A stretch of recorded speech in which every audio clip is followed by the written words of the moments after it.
of our life on earth. మన భూమి మీద ఉన్నటువంటి మన జీవితం కావచ్చు. So whatever the aspect you consider, we all are finite beings. మనం ఏ విషయమైన అప్పటికి కావచ్చు కానీ మనం అందరికి కూడా పరిమితి కలిగినటువంటి వారమని మర్చిపోకూడదు. But God declared himself in the scripture, he is a infinite being.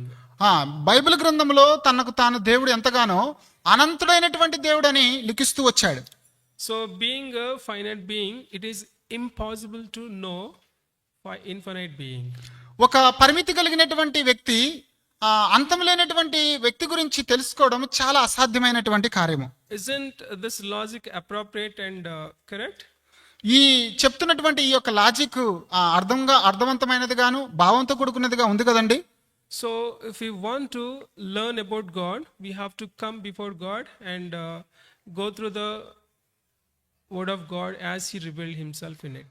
దేవుని దగ్గరికి మనం వచ్చినప్పుడు దేవుని వాక్యాన్ని ఆధారం చేసుకొని అందులో మనకు దాఖలు చేయబడినటువంటి లేకపోతే ప్రత్యక్షపరిచినటువంటి విషయాలను చూసి ముందుకెళ్తూ రావాలి.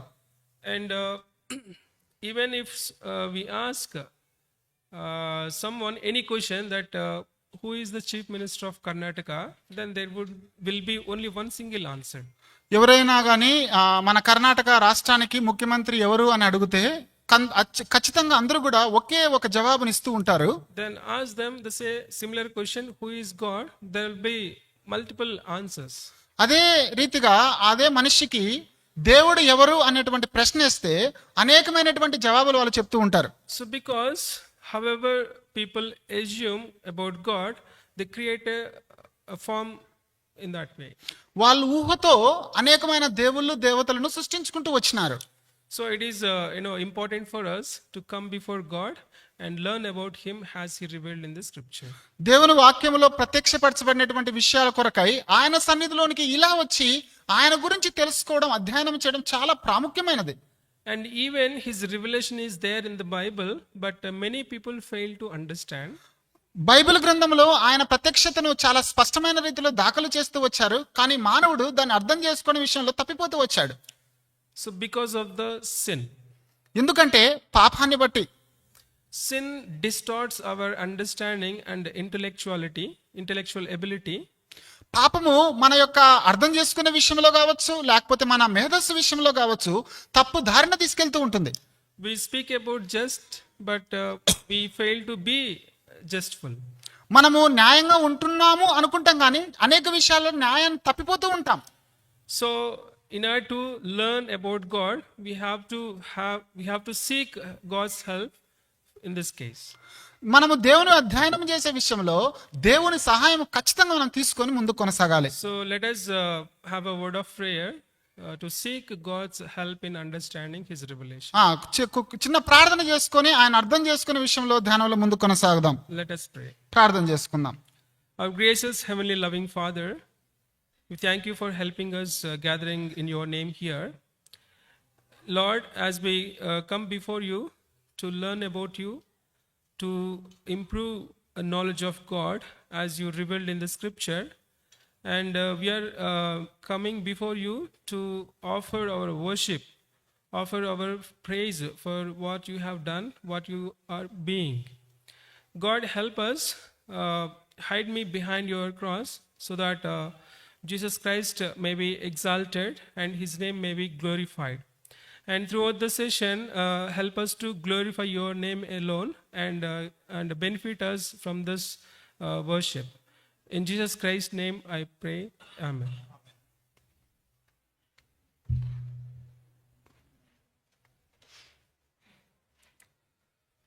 So throughout the 66 books, in many situations, God revealed himself.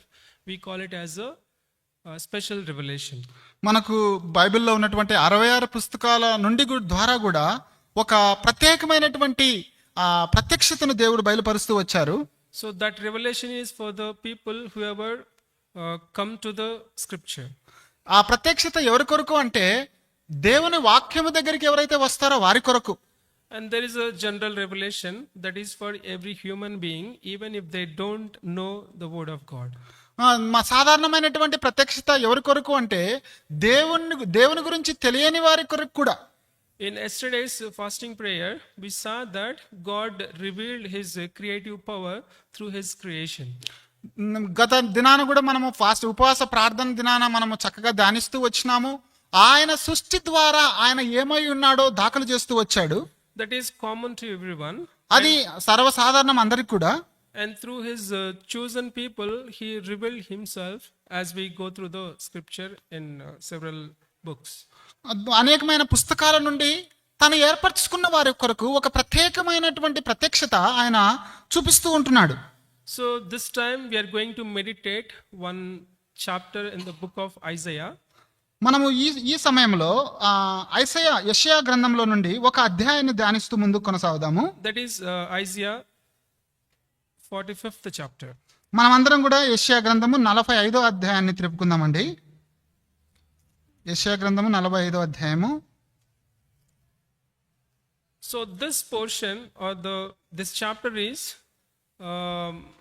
conveying God declarations to King Cyrus. ఇక్కడ ఈ అధ్యాయం అంతా కూడా దేవాతి దేవుడు కోరెషు అనేటువంటి రాజుకు తన యొక్క ఆజ్ఞలను వెల్లడి చేయడం అనేది చూస్తూ ఉంటున్నాము.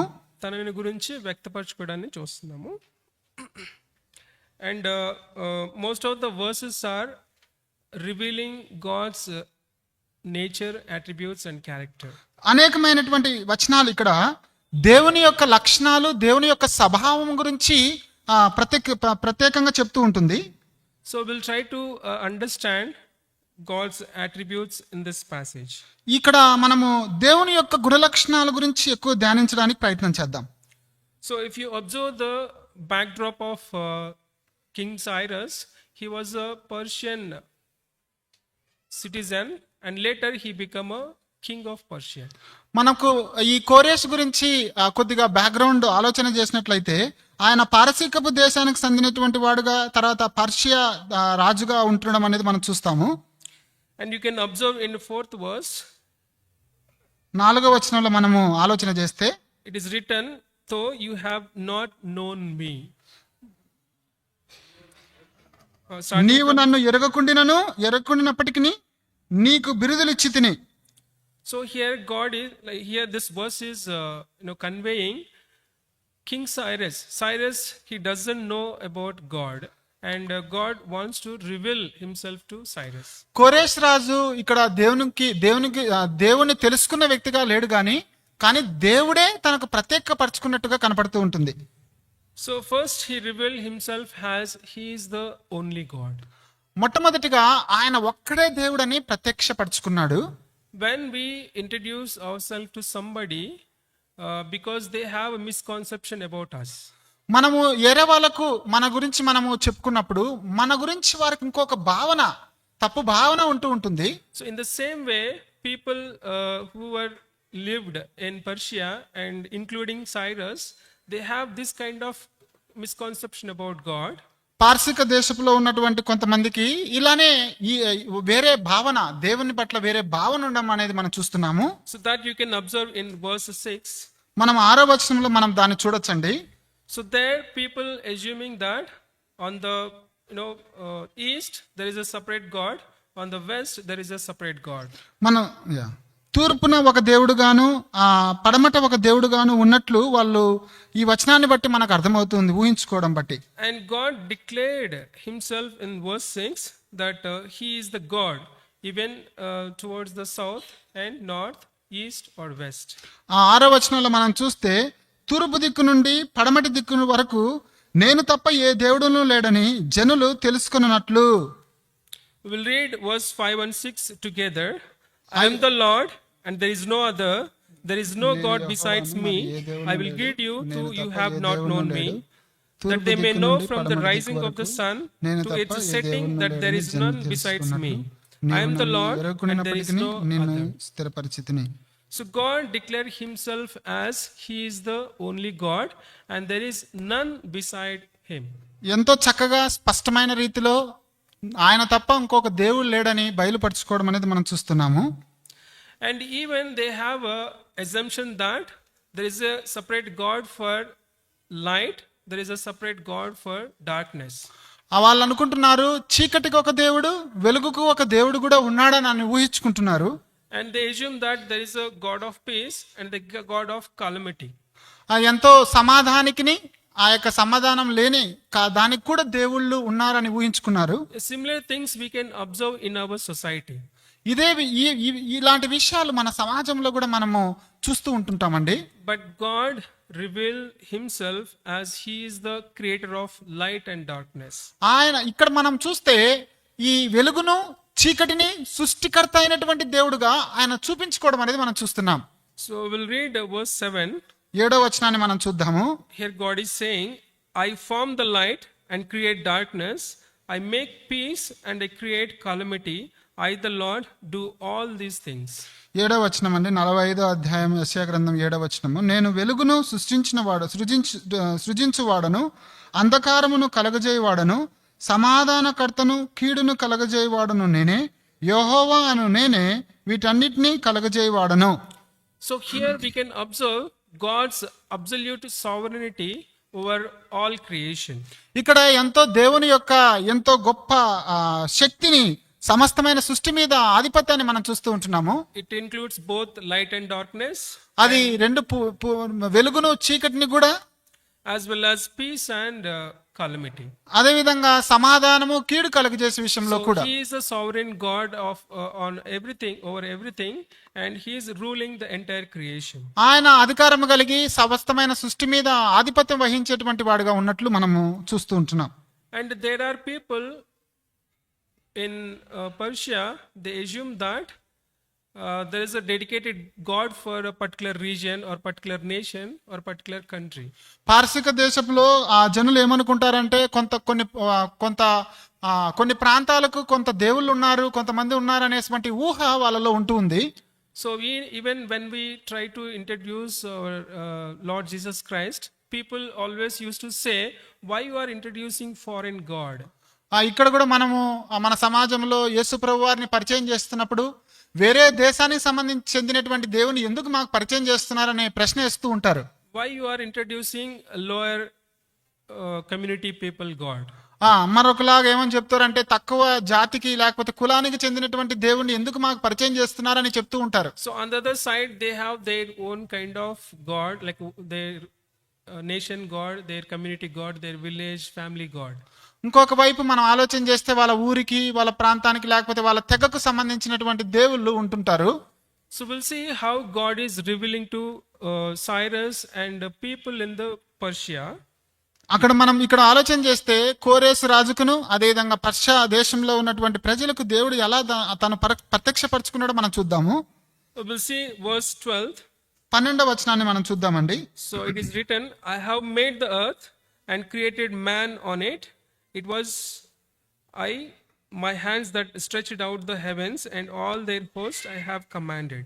భూమిని కలగజేసిన వాడను నేనే, దాని మీదనున్న నరులను నేనే సృష్టించితిని. నా చేతులు ఆకాశములను విశాలపరచెను, వాటి సర్వసమూహమును నేను ఆజ్ఞ ఇచ్చితిని. So here God revealing himself as he is the sovereign authority over the creation, and he is the creator behind the creation. ఆయన సర్వ సృష్టి మీద ఆధిపత్యం ఉన్నట్లుగా ఇక్కడ మనకు చూపిస్తూ ఉంటుందండి. అదే విధంగా సమస్త సృష్టికి వెనక కారణభూతుడుగా ఉన్నట్లుగా చూపిస్తూ ఉంది. It includes earth and heavens. అది భూమి, అదే విధంగా పరలోకం కూడా. Not only that, created man on it. అంత మాత్రమే కాదు, భూమి మీద నరులను కూడా ఆయన సృష్టించాడు. So there is no separate God for every region, every community, every village, every family, but there is one God, that God is declaring himself as he is the creator of everything. ఒక కుటుంబానికో లేకపోతే వ్యక్తికో ప్రాంతానికో ఒక తెగకో కులానికో దేవుళ్ళు లేరు, దేవతలు లేరు, ఒకే ఒక దేవుడు ఉన్నట్లుగా మనకి లేఖనాల ద్వారా ప్రకటించబడుతూ ఉంది. And being a creator, so before creating he has a purpose in his mind before creating anything. ఈ లోకాన్ని సృష్టించడానికి మునుపు ఆయన మనసులో ఒక ఉద్దేశం ఉంటుంది. So let us read verse 18. మనము 18వ వచనాన్ని తిప్పుకుందామండి. For thus says the Lord, who created the heavens, who is God, who formed the earth and made it, who has established it, who did not create it in vain, who formed it to be inhabited. I am the Lord, and there is no other. ఆకాశములకు సృష్టికర్తయగు యెహోవాయే దేవుడు. ఆయన భూమిని కలగజేసి దాన్ని స్థిరపరచెను, సిద్ధపరిచి స్థిరపరచెను. నిరాకారముగా నుండునట్లు ఆయన దాన్ని సృజింపలేదు, నివాస స్థలమగునట్లు దాన్ని సృజించెను. ఆయన సెలవిచ్చినదేమనగా, యెహోవాను నేనే, మరి ఏ దేవుడునూ లేడు. So here involvement in creation is alone only. He doesn't require any others help in creating anything. ఈ సృష్టిని సృష్టించేటువంటి క్రమంలో ఎవరి సహాయం లేకుండా ఒకే ఒక వ్యక్తి ఈ సమస్తాన్ని సృష్టించినట్లుగా అర్థమవుతుంది. So that's why God declared himself that he is the Lord and there is no other in while creating the creation. అందుకే స్పష్టమైన రీతిలో ఆయన ప్రత్యక్షపరచుకున్న విషయం ఏంటంటే, యెహోవాను నేనే, మరి ఏ దేవుడునూ లేడు ఈ సృష్టిలో అని చెప్తూ ఉంటున్నాడు. With his power of his word, he established it. ఆయన యొక్క శక్తితో సమస్తాన్ని సృష్టిస్తూ వచ్చాడు. And he has a purpose of creating it. ఆయనకు ఒక సృష్టించడానికి గల ఒక ఉద్దేశం కూడా ఉందండి. And here it is written, ఇక్కడ లిఖించబడతా వచ్చింది, who did not create it in vain. So he has a specific purpose on creating all the creation, including man. నిరాకారంగా ఉన్నట్లు ఆయన దాన్ని సృజింపలేవు. అంటే ఒక దేవునికి ఒక ఉద్దేశంతోనే మనిషిని సృష్టించినట్లుగా కనబడుతుంది. And also there are people, they assume there is a specific God for light, there is a specific God for darkness. కొంతమంది ప్రజలు అక్కడ ఉన్నటువంటి వారు వెలుగుకు ఒక దేవుడు, చీకటికి ఒక దేవుడుగా అనుకుంటూ ఉంటున్నారు. And similarly, there is a God for truth, there is a God for righteous, and also there is a God for untruth, there is a God for unrighteous. అలానే వాళ్ళు సత్యానికిని, నీతికిని, అసత్యానికిని, అనీతికిని దేవుళ్ళు దేవతలు ఉన్నట్లుగా ఊహించుకుంటున్నారు. So that's why people have philosophies like there is no absolute truth. అందుకే అంటుంటారు ఫిలాసఫర్లు, సత్యానికి నిజమైనటువంటి సత్యం లేదు అని. నిజము లేకపోతే సత్యము అని అనుకునేలాగా ఏది లేదు. And people have also introduced another philosophy called everything is Maya. ఇంకొక రీతిగా ఫిలాసఫీ ఏమని చెప్తారంటే అంతా కూడా ఇదంతా మాయ అండి అంటుంటారు. But God declared himself he is a righteous and just and truth. ఆ దేవుడే స్వయంగా తను ప్రకటించుకునేటువంటి విషయం ఏంటంటే ఆయన యథార్థవంతుడుగాను, నీతిమంతుడుగాను, న్యాయంగా ఉన్నటువంటి దేవుడుగా ఉన్నాడు. So let us read verse 8. మనము 8వ వచనాన్ని చదువుకుందామండి. Rain down, you heavens, from above, and let the skies pour down righteousness. Let the earth open, let them bring forth salvation, and let the righteous spring up together. I, the Lord, have created it. 45వ అధ్యాయము 8వ వచనము. ఆకాశ మండలము నీతిని కురిపించినట్లు అంతరిక్షమా మహావర్షము వర్షించుము. భూమి నెరలు విడిచి రక్షణ ఫలించినట్లు భూమి నీతిని మొలిపించును గాక. యెహోవానగు నేను దాన్ని కలగజేసి ఉన్నాను. So here it is saying his creation, skies pour down righteousness. ఇక్కడ మనము సృష్టిలో మనం ఆలోచన చేస్తే ఆయన సృష్టి లేకపోతే అంతరిక్షము మహావర్షముతో రక్షణ లేకపోతే నీతిని సృష్టించినట్లుగా కనపడుతుంది. Absolute righteous is God alone. నీతి, స్వచ్ఛమైన నీతి అనేది దేవుని నుండి వచ్చినది మాత్రమే ఉంటుంది. And whoever accepts Jesus Christ as his personal savior, his righteousness will be applied to that person, and then that person become righteous in front of God. ఎవరైతే యేసు ప్రభును సొంత రక్షకుడుగా అంగీకరిస్తూ ఉంటారో వారికి యేసు ప్రభు యొక్క నీతి వాళ్ళలోనికి వస్తుంది. అప్పుడు వాళ్ళ అనీతి వెళ్ళిపోయి నీతి వాళ్ళలోనికి వస్తూ ఉంటుంది. And we'll see other attribute of God in verse 15. మనము దేవుని యొక్క మరొక గుణలక్షణం 15వ వచనంలో చూద్దామండి. It is written this way, truly you are God, you hide yourself, O God of Israel, the Savior. ఇశ్రాయేలు దేవా రక్షక, నిశ్చయముగా నీవు నిన్ను మరుగుపరుచుకొను దేవుడవై ఉన్నావు. Here God's another attribute is he is invisible God. దేవునికి ఉన్న మరొక లక్షణం ఏంటంటే ఆయన అదృశ్యుడైనటువంటి దేవుడు. So we cannot see God with our bare eyes. body. మన యొక్క కళ్ళతో దేవుణ్ణి, మన దేహముతో దేవుణ్ణి చూడలేము. So here it is right. Here it is written, hide yourself. It doesn't mean God hiding from the creation. ఇక్కడ దేవుడిని ఆయన నన్ను మరుగుపరుచుకో అంటే సృష్టికి మరుగుపరుచుకోమని అర్థం కాదండి. So it is conveyed in a different way, but intended meaning is no one can enter his presence without his approval and authority. ఇంకొకలాగా భావన వస్తూ ఉంటుంది ఏంటంటే ఆయన అనుమతి లేకుండా, ఆయన పర్మిషన్ లేకుండా ఆయన యొక్క స్థలంలోనికి ఎవరు కూడా రాలేరు. So that's why sin cannot enter in God's presence. అందుకోసమనే పాపము దేవుని సన్నిధిలోనికి ప్రవేశించడానికి And వీల్లేదు. evil powers cannot enter in God's presence.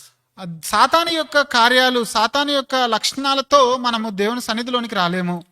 So there is another verse similarly conveying God's attribute. He is invisible God.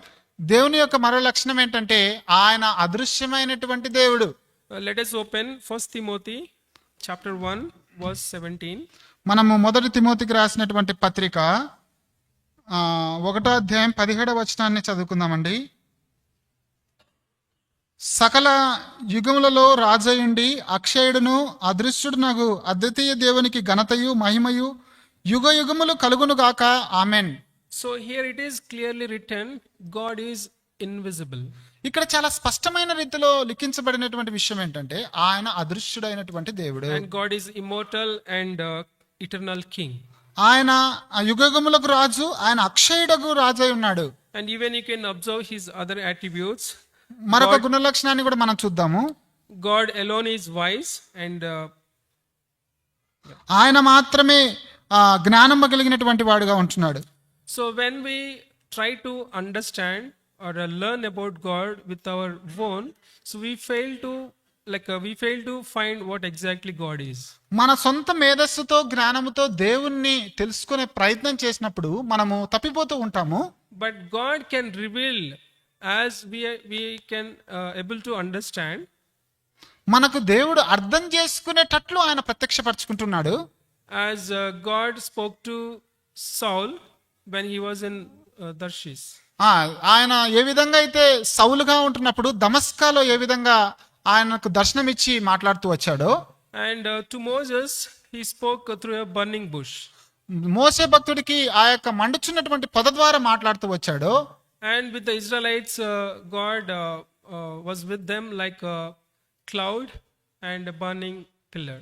ఆ ఇశ్రాయేలు ప్రజలకు ఆయన పగలు మేఘ స్తంభంగాను రాత్రి అగ్ని స్తంభంగాను ఉండి నడిపిస్తూ వచ్చాడు.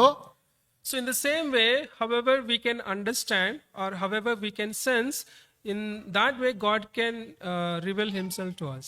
మనం ఏ విధంగా అయితే అర్థం చేసుకోవడానికి ప్రయత్నం చేస్తున్నామో ఆ విషయాలలో దేవుడు తను తాను ప్రత్యక్షపరచుకుంటూ ఉంటాడు. And we'll see another attribute of God in verse 21st. మనము యెషయా గ్రంథము 45వ అధ్యాయం 21వ వచనంలో దేవునికి ఉన్న మరొక గుణ లక్షణం ఏంటో చూద్దాము. So God is absolutely sovereign over time. దేవునికి ఈ సమయం మీద సర్వ అధికారము శక్తి కలిగినటువంటి వాడుగా ఉన్నాడు. అన్ని కాలముల ముందు ఆయన సర్వాధికారిగా ఉన్నవాడు. Let us read 21st verse. 21వ వచనము, మీ ప్రమాణ వాక్యములు నా సన్నిధిని తెలియజేయుడి, జనులు కూడుకొని ఆలోచన చేసుకుందురుగాక. పూర్వకాలం మొదలుకొని ఆ కార్యమును తెలియజేసిన వాడెవడు? చాలా కాలం క్రిందట దాన్ని ప్రకటించిన వాడు ఎవడు? యెహోవానగు నేనే కదా, నేను తప్ప వేరొక దేవుడు లేడు. And prior to something is happening, God several times reveals about that situation. అన్ని కాలాల్లో కూడా కొంత జరుగుతూ ఉంటున్నాయి. అవి దేవుడు ఆ కార్యములను ప్రత్యక్షపరచుకుంటూ ఉంటున్నాడు. And he is fulfilling it without fail. అవన్నీ కూడా ఏది ఒక్క విషయం కూడా తప్పిపోకుండా అవన్నీ కూడా ఆయన నెరవేరుస్తూ ఉంటున్నాడు.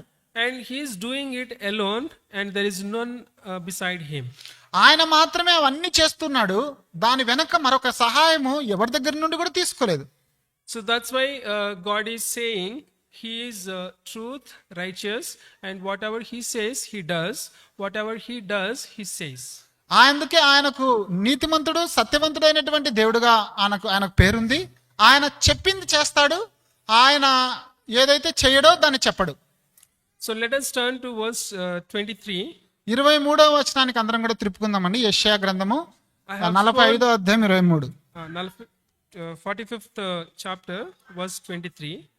I have sworn by myself, the word has gone out of my mouth in righteousness, and shall not return, that to me every knee shall bow, every tongue shall take an oath. నా ఎదుట ప్రతి మోకాలు వంగుననియు ప్రతి నాలుకయు నా తోడని ప్రమాణము చేయననియు నేను నా పేరట ప్రమాణము చేసి ఉన్నాను. నీతిగల నా నోటి మాట బయలుదేరి ఉన్నది, అది వ్యర్థము కానేరదు. So here you can observe God boldly declaring that whatever he says, he does it. ఇక్కడ చాలా గంభీరంగా దేవుడు ప్రకటిస్తున్నటువంటి విషయం ఏంటంటే, ఆయన ఏదైతే నోటి మాటతో సెలవిస్తాడో దాన్ని తప్పక చేస్తాడు. Whatever has gone out of God's mouth in righteousness, it will not return in vain. ఆయన నీతిగల తన నోటి మాటతో ఏదైతే చెప్తాడో అది నిరర్థకము కానేరదు అంటున్నాడు. So the chapter, 45th chapter itself is a prophecy, and it was prophesied 70 years before it has happened. 70 సంవత్సరముల క్రితము అది ప్రవచనాత్మకంగా ఈ 45వ అధ్యాయం మొత్తం కూడా చెప్పబడుతూ వచ్చిందండి. So let us turn to book of Ezra, chapter 1, first 3 verses. మనము ఎజ్రా గ్రంథము 1వ అధ్యాయానికి తిప్పుకుందామండి. ఎజ్రా గ్రంథము 1వ అధ్యాయము మొదటి 3 వచనాలు బ్రదర్. ఎజ్రా గ్రంథము 1వ అధ్యాయం 3వ వచనం చదవనా బ్రదర్. పారసీక దేశపు రాజైన కోరేషు ఏలుబడిలో మొదటి సంవత్సరమందు యిర్మీయా ద్వారా పలకబడిన తన వాక్యమును నెరవేర్చుటకై యెహోవా పారసీక దేశపు రాజైన కోరేషు మనసును ప్రేరేపింపగా అతడు తన రాజ్యమంతటా చాటింపు చేయించి వ్రాతమూలముగా ఇట్లు ప్రకటన చేయించెను. పారసీక దేశపు రాజైన కోరేషు ఆజ్ఞాపించినదేమనగా, ఆకాశమందలి దేవుడైన యెహోవా లోకమందున్న సకల జనములను నా వశము చేసి యూదా దేశముందున్న యెరూషలేములో తనకు మందిరమును కట్టించమని నాకు ఆజ్ఞ ఇచ్చి ఉన్నాడు. కావున మీలో ఎవరు ఆయన జనులై ఉన్నారో వారు యూదా దేశముందున్న యెరూషలేమునకు బయలుదేరి యెరూషలేములోని దేవుని మందిరమును అనగా ఇశ్రాయేలు దేవుడైన యెహోవా మందిరమును కట్టవలెను. వారి దేవుడు వారికి తోడై ఉండును గాక. So here it is clearly conveying Isaiah 45th chapter is a prophecy, and it was initially given to Jeremiah. ఇక్కడ మనకు చాలా స్పష్టమైన రీతిలో అర్థం తెలియజేస్తున్నటువంటి విషయం ఏంటంటే, అది యిర్మీయా ప్రవక్తకు ఒక ప్రవచనాత్మకంగా ముందే తెలియజేస్తూ ఇక్కడ ఆ ప్రవచనం నెరవేరుతూ ఉంది అన్నట్లు అర్థమవుతుంది. And in book of Ezra and Isaiah, it is clearly prophesied that Israelite people will be in a captivity for 70 years. మనకు ఆ 45వ అధ్యాయంలో కావచ్చు ఇక్కడ కానీ మనకు తెలియజేస్తున్నటువంటి విషయం ఏంటంటే 70 సంవత్సరములు ఇశ్రాయేల్ ప్రజలు చెరలో ఉంటారు. Captivity in the Babylon kingdom. Babylon దేశం కింద రాజు కింద వీళ్ళు 70 సంవత్సరాలు బానిసలుగా ఉంటారు. And even you can observe the prophecy about Cyrus, and he was anointed by God. అదే విధంగా మరొక ప్రవచనం ఏం మనం చూడగలుగుతామంటే కోరేషును రాజు ఏర్పరచుకోవడం, ఆయన్ను దేవుడు అభిషేకించడం అనేది కూడా మనం చూస్తాం. And through him God will liberate Israelite people from the Babylonian slavery. ఆయన ద్వారా కోరేషు ద్వారా ఇశ్రాయేల్ ప్రజలను ఆ బానిసత్వంలో నుండి విడిపించడం అనేది మనం చూస్తాం. So with that actions and wonders, people over the world, all over the world will get to know who is the true God and who can do wonders. అలా వాళ్ళు చేస్తున్నటువంటి కార్యాలను బట్టి జరిగించిన పనులను బట్టి ఆకాశంలో ఇలాంటి కార్యాలు అద్భుతాలు మరొక దేవుడు ఎవరు కూడా చేయలేరని సకల దేశముల్లో కూడా ప్రకటన చేశారు. And also you can observe God wants to reveal himself to King Cyrus, and through him he wants to reveal his attributes, nature and characters to all over the world. దేవాది దేవుడు సైరస్ కు రాజుకు ఆయన యొక్క గుణలక్షణాలు ఏంటో మొదటగా బయలుపరుచుకొని ఆయన ద్వారా సకల దేశాలకు కూడా ప్రకటన చేయించాడు. And in verse 23 like we just read it, that whatever he does he fulfill it.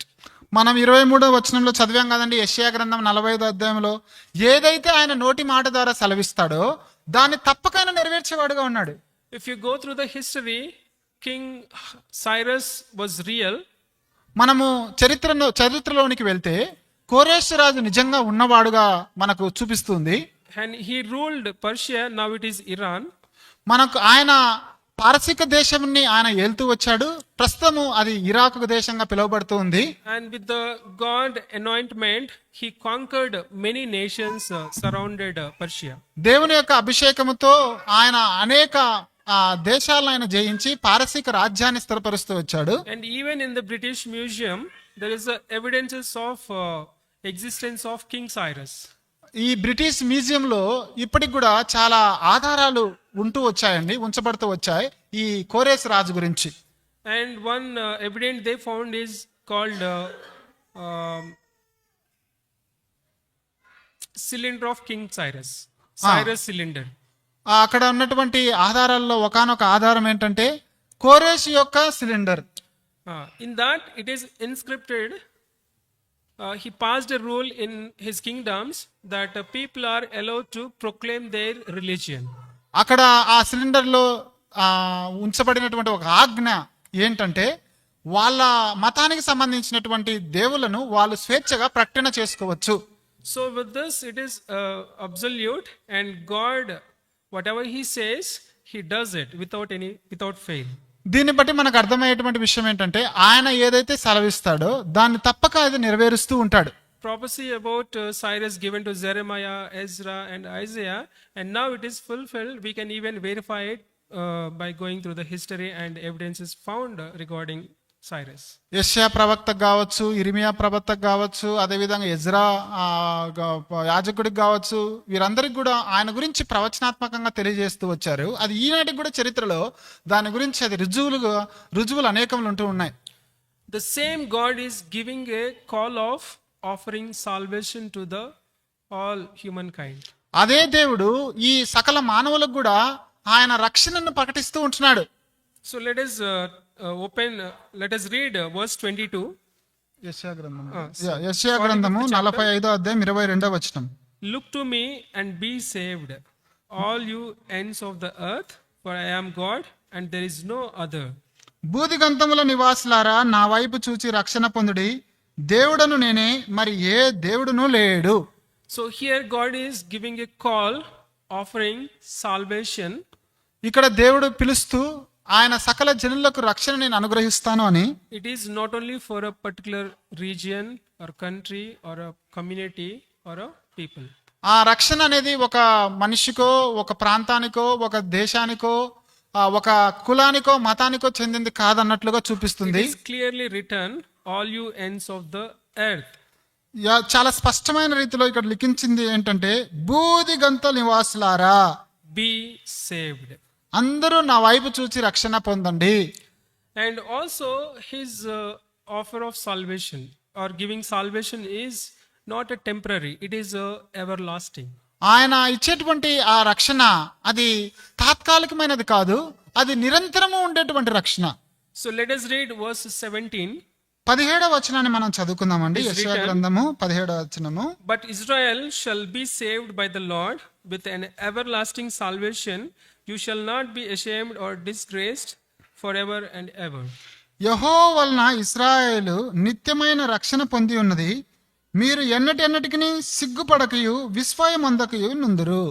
So it is a promise given to Israelites that he is if they obey to God, God is willing to offer his eternal salvation. ఇది salvation. ఇశ్రాయేలు ప్రజలకు ఇస్తున్నటువంటి ప్రవచనం అండి. ఎవరైతే దేవుడికి విధేయతలు చూపిస్తారో వారికి నిత్యమైనటువంటి స్వాస్థ్యాన్ని, రక్షణను దేవుడు అనుగ్రహించేవాడుగా ఉంటున్నాడు. And it is written, be saved. From what people need to be saved? ఇక మీరు రక్షణ పొందండి. దేన్ని బట్టి మీరు రక్షణ పొందుతారు? So here God saved Israelites from the slavery in the Babylonian kingdom.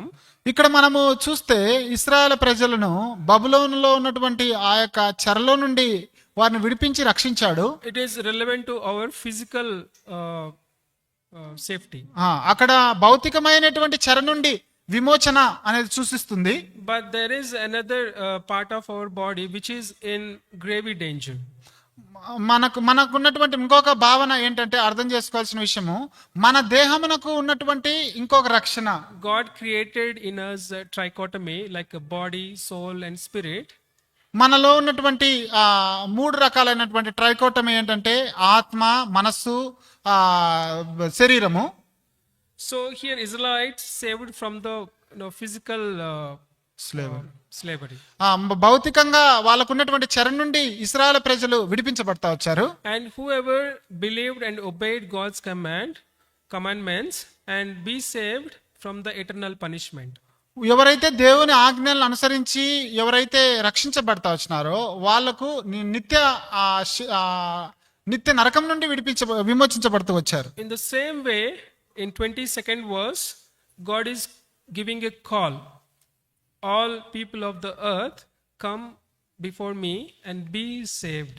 అందుకోసమనే ఆయన 22వ వచనంలో యెషయా గ్రంథం 45వ అధ్యాయంలో అందరికీ సూచిస్తూ మాట్లాడుతున్నాడు, భూదిగంతంలో నివాసులారా నా వైపు చూచి రక్షణ పొందండి.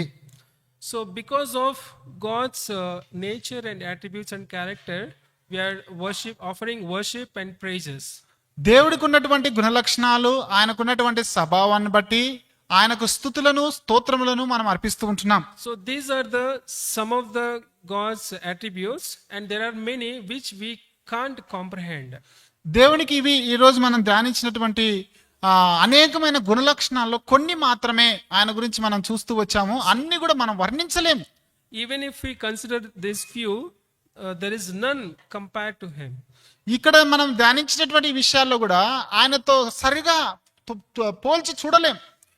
So if anyone have not yet accepted Jesus Christ as your personal savior, let take a time and thinking about the call he is giving, be saved. మనకు ఇంకా మీలో ఎవరైనా ఇంకా సొంత రక్షకుడుగా యేసు ప్రభువుని అంగీకరించుకోకపోతే ఆయన వైపు చూసి రక్షణ పొందండి. As he revealed, offering worship and praises is a unparalleled joy and privilege. Let us take that privilege by offering worship through his revelation. మనం ప్రారంభంలో చెప్పుకున్న రీతిన ఆయనను స్తుతించడము, ఆయనను ఆరాధించడము గొప్ప మనిషికి ఇచ్చినటువంటి భాగ్యము కనుక మనం కూడా అటు ఆరాధనలో ఇట్లా సంతోషంతో పాలుపంపులు పొందవలసిందిగా మనం చేస్తున్నాను. So we'll take some time, we'll start worshiping God, and may God help us in understanding his word. ఇలా కొద్ది సమయాన్ని మనం తీసుకొని దేవుని ఆరాధించే విషయంలో